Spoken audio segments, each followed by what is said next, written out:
Ekspozita 36 e Bledar Gramos shfaqet si një sistem kujtese dhe përjetimi, ku vepra nuk synon të shihet, por të përjetohet përmes trupit dhe shqisave. Artisti ndërton një hapësirë rituale ku figura, tingulli, aroma dhe lëvizja bashkohen në një arkitekturë ndijore që e zhvendos shikimin nga qendra. Kjo e bën ekspozitën një akt kalimi mes historisë, simbolit dhe përjetimit të brendshëm. Numri 36 shërben si bosht konceptual i gjithë narrativës, duke bashkuar alfabetin shqip me simbolikën universale të numrit dhe rendit kozmik. Ai përfaqëson pikën ku gjua si marrëveshje njerëzore takohet me metafizikën si ligj i padukshëm. Në këtë strukturë, kultura shqiptare lexohet jo si relike së shkuarës, por si kod i gjallë kuptimor. Në përvjetorin e 558 vjetorit të ndarjes nga jeta të Gjergj Kastriotit, u mbajt dje ekspozita 36, ku figura e tij zë qendrën simbolike të narrativës. Ikona e Skënderbeut të kurorzuar nga ëngjëjt nuk paraqitet si dekor historik, por si një dëshmi e një përgjegjësie morale dhe shpirtërore ndaj qytetërimit evropian. Kështu, Skënderbeu lexohet jo si monumenti së shkuarës, por si një figurë e përhershme e rezistencës dhe ndërgjegjes.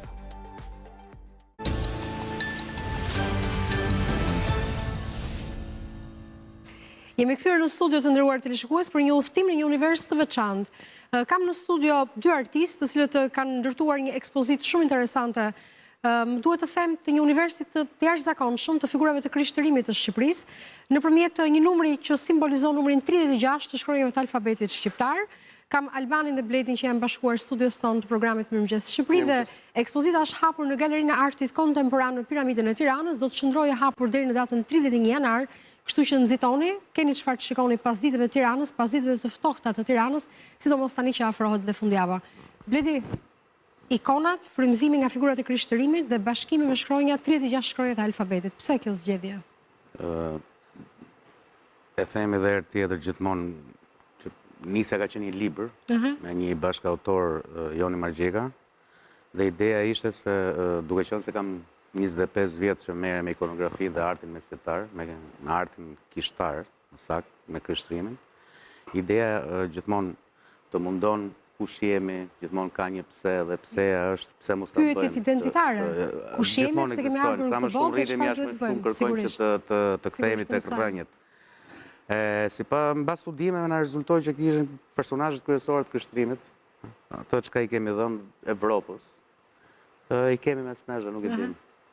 Dhe 36 është pikërisht duke lidhur me atë pjesën e identitetit dhe lidhur me gërmat 36, me gërmat alfabetit tonë. Dhe mbasi libri përfundoi, menduam ta finalizojmë një ekspozitë dhe këtu filloi bashkëpunimi me kuratorin, me Albanin dhe me Enën, me drejtoreshën e galerisë, cilën hapi dyert sepse është galeri nga më të mirat dhe nuk është lehtë ta gjesh edhe hapësirën dhe kohën. Jam shumë e sigurt për këtë gjë se Piramida e Tiranës, përveç se është një objekt i historisë dhe trashëgimisë së historisë së hershme dhe të re të Shqipërisë, por është kthyer tashmë edhe në një objekt të vizitueshëm turistik dhe pse jo edhe në një hapësirë të artit kontemporan dhe ku është gjetur hapësira edhe për ekspozimin e ikonografisë në këndvështrimin tënd dhe të krishtërimit shqiptar, se qëndrojnë bashkë ato dhe krishtërimi dhe ikonat. Alban, sa e thjesht ishte të ndërtojë një hapësirë në një ekspozitë të tillë, ku më duhet të them është një udhëtim në një univers jo të lehtë për të kuptuar.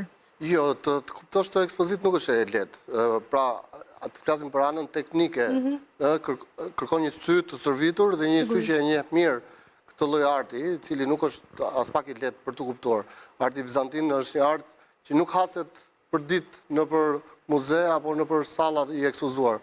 Pra, ose e njeh një publik shumë i ngushtë, ai që shkon në Kish, ose një publik i cili ka interes studimor rreth këtij arti. Prandaj në këtë këndvështrim ti paraqesesh publikut diçka që ai nuk e njeh dhe nuk e vlerëson dot si art të mirë të fill, kishte atë rrezikun e vet.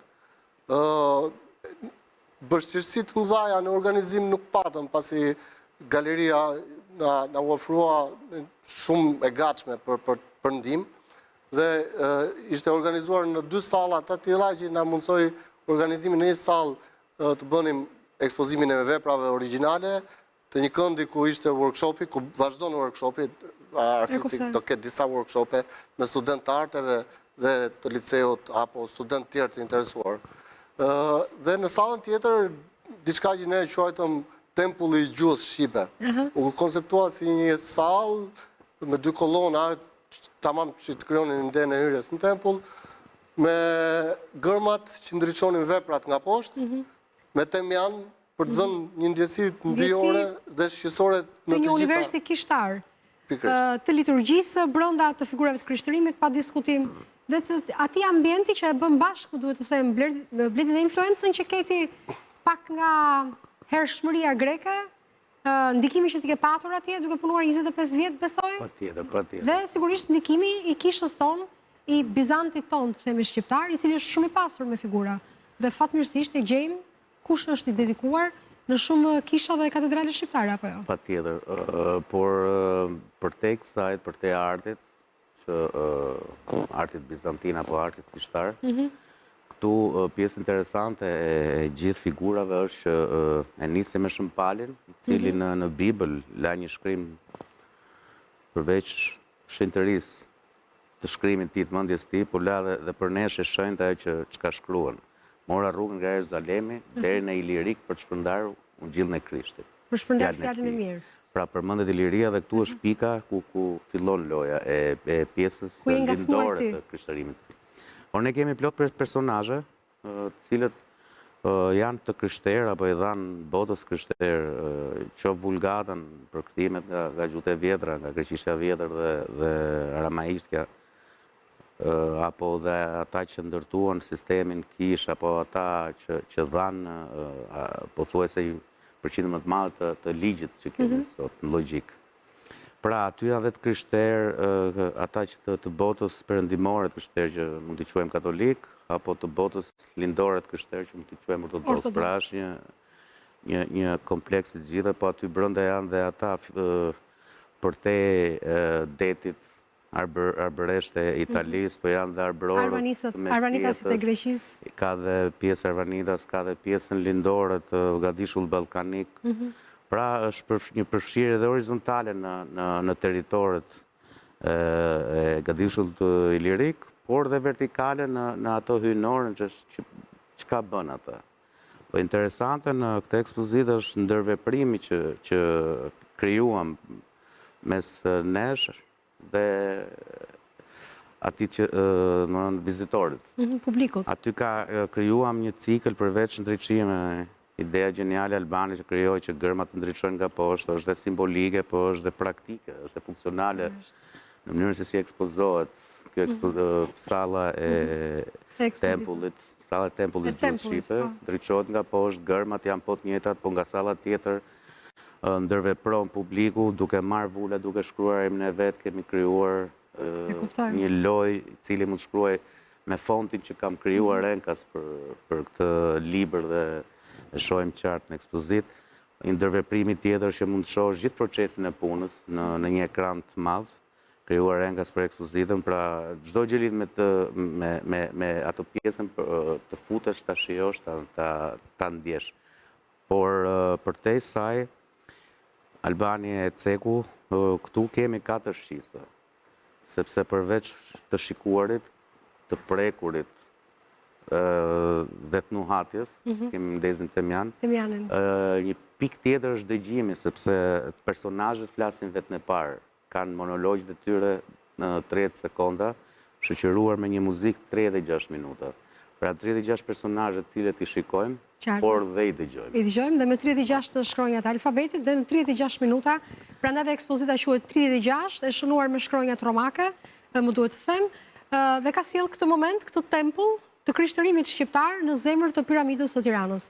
Alban, nga të lindi ideja për ta vendosur kështu dimensionin fizik të ekspozitës, me shkronjat nga toka që ndriçohen për një komunikim më të mirë të publikut, për ta grishur pak që të hyjë në një botë misterioze, që kërkon vëmendje dhe një ndalesë dhe një reflektim? Apo ishte një gjetje e një artisti që dhe udhton me mekanizmat e tij dhe mënyrën e tij tek arti vizual? Në fakt ishin në bashkëpunim me artistin, me drejtoreshën e Galerisë Enën, Ena Bulkun, ishim bashkëpunim të gjithë galeria, artisti dhe unë për të krijuar këtë gjë. Në fakt, Kjo punë e Bledit ka nisur për shumë vitesh. Pra, nuk mund të themi që është i punë e 1 viti, 2 vitesh. Bledi ka paktën 3-4 vjet që ka mbaruar librin për cilin po flasim, që është Krishtërimi nga Ilirët tek shqiptarët.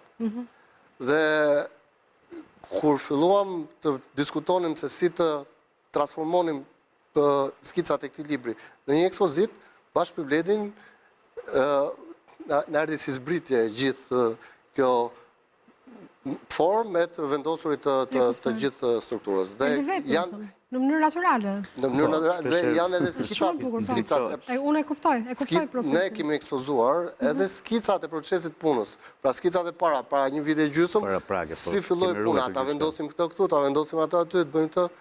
Ka simbolik në të gjithën. Pa diskutim. Nuk mund të ketë art pa simbolik, se prandaj është art. Është e qartë që nga numerologjia, tek vendosja, tek gjeometria, çdo gjë është krijuar. Nuk mund të ketë art pa simbolikën brenda, sepse simboli i artit është pikërisht ky momenti i komunikimit, ky momenti misterioz i komunikimit me publikun, që secili ka të drejtën e tij ta mendojë artin që i serviret përballë, sipas mënyrës së tij. Ku është liria dhe kufizimi njëkohësisht? Dhe për ta shtuar pak punën e shqisave, se Bledi tha 4 shqisa. 4 shqisa. Ne në fakt 4 shqisa kemi pasur aty, sepse na mungon të shihimi, mund të them që kjo shtua sepse ka pasur persona që thonë e shijova shumë ekspozitën. E qartë, e kuptoj, në mënyrë metaforike dhe jam e sigurt që publiku ka qenë i madh në numër që ka ardhur ta vizitojë dhe besoj një kontribut edhe për studentët e Akademisë së Arteve, të cilët kanë mundësi si një dritare të re që ju duhet, ndërsa përshkojnë ato hapat e parë në rrugën e tyre të formimit. Po, patjetër. Ky lloj arti është art që nuk ka katedra akademike. Pra në Akademinë e Arteve nuk ka. Nuk mësohet arti bizantin as në shkollë. As në shkollë, as në kopësht, as në familje mbase po, por dhe aty. Dhe nuk ruhet, pra përveç se me trashëgimni. Pra një mjeshtër duhet të lërë një pasues. Në këtë këndvështrim, puna që po bën Bledi sot, pra me këto workshope, duke ftuar student, ne shpresojmë që tek ky numër studentësh që ka qenë goxha i madh, fakt, të dali të lëndiz një shkëndij që dikush të pasojë. Të ndez një fitil për një pasues. Bledi e ke identifikuar? Një pasues që mund ta marrë në dorë penën tënde? Zakonisht po, mirë takon ta zgjedhë pasuesin, po kështu ka funksionuar. Se po shikoj një dokumentar para disa ditësh tek Arte. Hapësirat janë fliste për Michelangelo, për Da Vinci dhe për Rafaelon, si dhe ata këtë që bënin. Identifikoni diku pasues. Por është ajo që thot Albani, interesi nuk duhet të jetë sporadik. Është shumë e vështirë gjesh hapësirat dhe ne na u dha mundësia për të gjetur hapësirën dhe është goxha hapësirë, sepse aty ka mundësinë që të prurja të jetë e madhe dhe ne e bëm javës që kaloi, kemi prapë, ishin studentët e 2 ateliet e grafikës dhe të art monumental.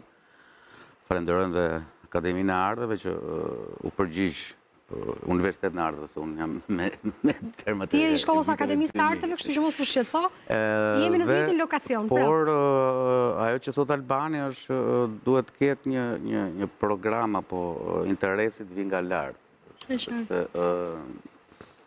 është një art i cili meriton, jo vetëm si mjeshtri për të hapur një lloj dere, një lloj, po është dhe një mundësi për t'i parë gjërat dhe kështu. Por në fund është trashëgimi kulturore që kemi ne, domethënë mjeshtria e artit ikonografik, gjë që ne mburremi, por mburremi për kishat që kemi? Mund të humb. E qartë. Ekziston frika që mund të humb. Mburremi me onufrin. Patjetër. Jo vetëm me onufrin, por sigurisht dhe me të gjitha kishat është përndara në ultësirën perëndimore dhe jo vetëm dhe atë pjesën lindore të Shqipërisë. Ju falenderoj shumë që ishit sot në program. Faleminderit. Dhe shpresoj që e keni grishur aq shumë publikun.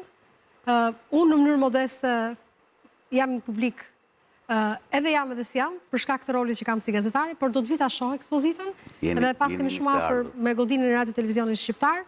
Ju uroj suksese dhe të uroj suksese të gjesh një pasues të denjë, i cili të marrë në dorë ato penelatat e ikonografisë që nuk janë të thjeshta, sa aty bëhen bashk shumë dimensione, njerëzor, kishtar, misterioz, frymëzues gjithashtu, për të treguar më të mirën e Shqipërisë, siç e ke nisur ti në librin. Meriton një pasues, jo timin, po të saj vazhdues. Sigurisht, po ta gjesh ti me qënë se i ke hyrë kësaj rrugë të pasyrimit të artit bizantin. Do të ecim më tej të nderuar teleshikues me programin Mirëmëngjes Shqipëri, ndërsa unë falenderoj dy artistët që i kisha sot në studio. Mos harroni deri në datën 30 janar është ekspozita 36 e vendosur në Piramidën e Tiranës në Galerinë e Artit Kontemporan me Betty Gramon dhe Alban Kardashin. Ecim më tej.